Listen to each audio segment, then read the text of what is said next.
乡亲许多好朋友，大家平安，大家好，欢迎收看《华视台语新闻杂志》。台湾四面拢是海，但是咱对大海的了解真有限。有一个导演黄家俊，7年前接触到畅水，伊看到大海的美丽，嘛看到美丽大海被破坏，伊有真深的哀愁甲体会。伊下一个心愿，要来拍纪录片，要让所有的台湾人甲伊同款爱着大海。黄家俊用3年的时间，看过8000多公里。伊用影像来记录2位爱大海的朋友追求理想的过程。一个是海洋的文学作家廖鸿基，一个是水中的摄影师金雷。节目一开始，就透过这感动人的电影来认捌咱的周围美丽海洋。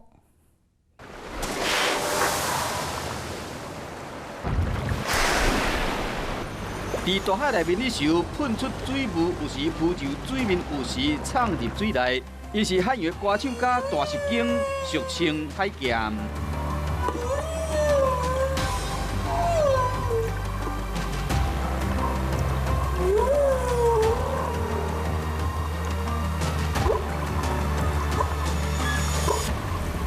为较低声到较悬的声，有时佫有各种的变奏。台湾拍片的团队经过8500公里去翕到因优雅的身影，这一幕一部互人赞叹的海洋绝色的美景，拢互热爱大海纪录片导演黄家俊收伫影片内面。潜水让我看到了海的世界，当然最大的冲击还是你下了海之后，你看到的那个被破坏的景象，其实是很震撼。那时候才去思考说，没错，这就是人性。我们永远只关注到自己看到的地方，我们看不到的地方，其实你是相对忽略、漠视，甚至无形当中你可能是在不断的在破坏它的。那海其实就是这样。人叫乌藤的导演黄家俊，2012年因为唱水去看到海洋的美丽，甲被破坏的哀愁，伊点点啊下愿，希望用纪录片和意向惊海、对海青春的台湾人，看到这片应该被珍爱的海洋，为环境付出更加侪心力。黄家俊用3档用影像记录2位海上男儿追求理想以及因甲大海的故事。2016年8月，台湾海洋作家廖鸿基展开一座疯狂危险的海上冒险。伊靠一台用乌色浮筒打造3米4方、较无50公斤的无动力平台，随着一台洋流乌条北漂300多公里。日头真炎，伫个布棚卡廖鸿基伫写大海风景。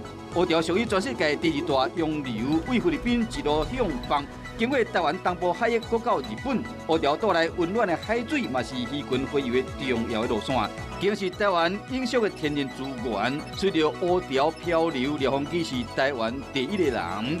这座旅程有真侪生命甲伊同行，伫茫茫大海却是无孤单。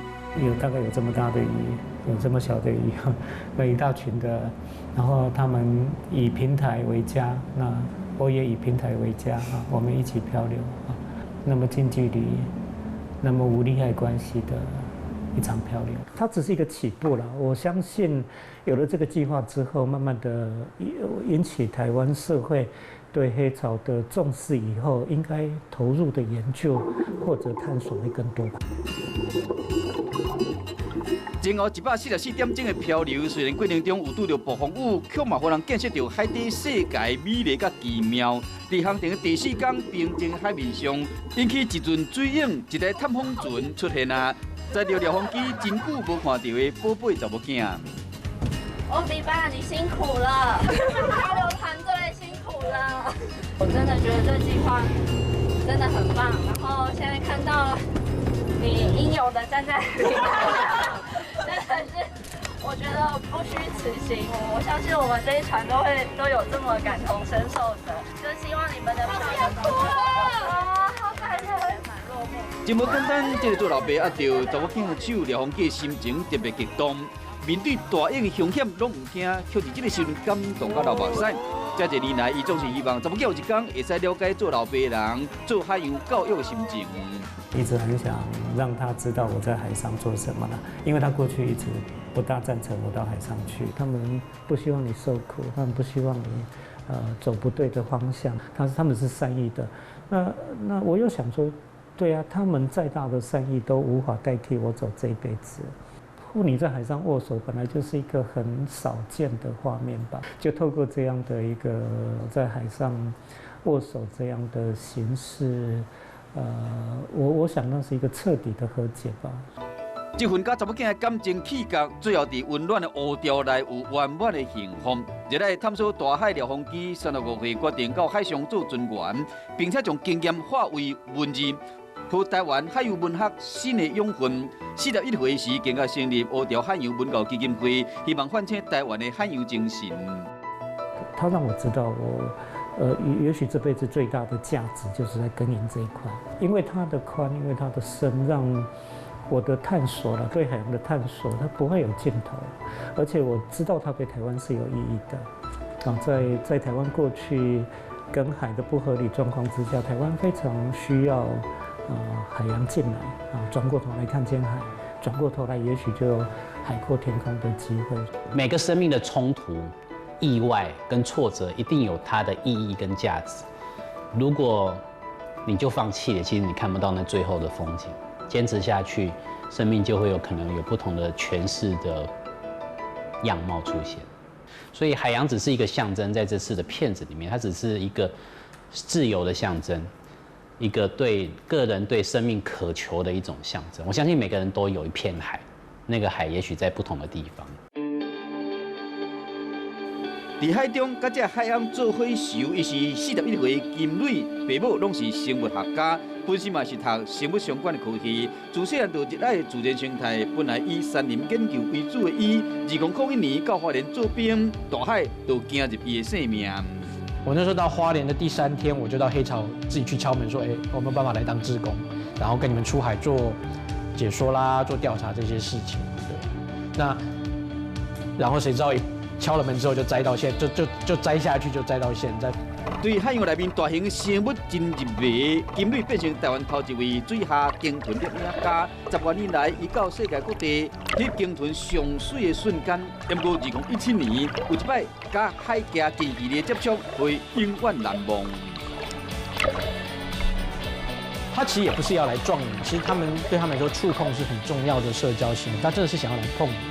但是那个概念有点像是今天，当你想要去找一只蜥蜴玩的时候，你可能是无心的，但是对那只蜥蜴来说是一个很大很大的灾难，相对来说你没有办法承受。他在找你玩，只是那个你根本玩不起。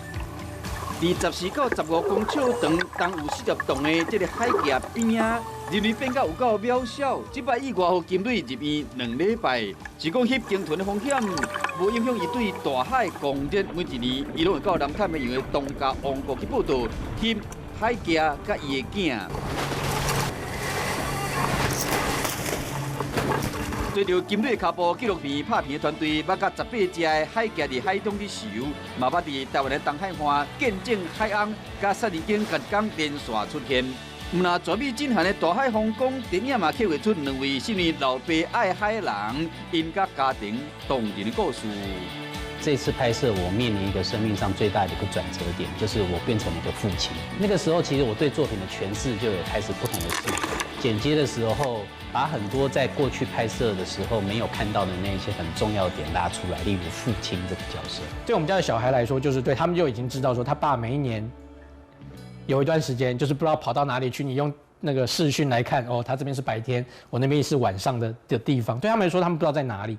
那但是我也知道，我其实自己很任性，就是我就是去做我想要做的事情。台湾四面拢是海，里外拢是史上留着海洋基因的主民。廖鸿基甲金蕊用家己的人生拥抱大海，因勇敢冒险追求自由，更加有一套家己的海洋铁项。一个老船长曾经告诉我，当你面对大浪的时候，就是船头对准浪来的方向，风来的方向就是这是一个多么好的哲理就是当面对困境的时候，背对着危险绝对不是一个好的方法，你必须面对它才有活命的机会。对我来说，海其实它可以承接了我，也宁静了我。就是你在海上，你可以就是你可以自然而然的把你的情绪跟你的脚步放慢，去好好的沉淀跟它其实很回到你自己的内在，对，去思考这些事情。拍纪录片是理想，不过放映却是陷入现实的困境。敢若前期的拍片乌汤导演，以1000万的资金就开了去啊，已经无经费做后一个上映。最后，我靠群众的力量集资2万。后一个目标是要发起1万人海洋之主公益放映计划，和少年学生入捌大海。特别说是也1万粒的海洋种子期待因量早发现。如果我们愿意转过身来面向海洋，其实你会发现海洋有很多机会，在很多领域相对是需要内容、需要养分。那大家都挤在陆地上，不断的在互相竞争。如果我们愿意打开心胸，把海变成我们未来的一种可能性，其实慢慢，大家会有更多可以发展跟发挥的地方。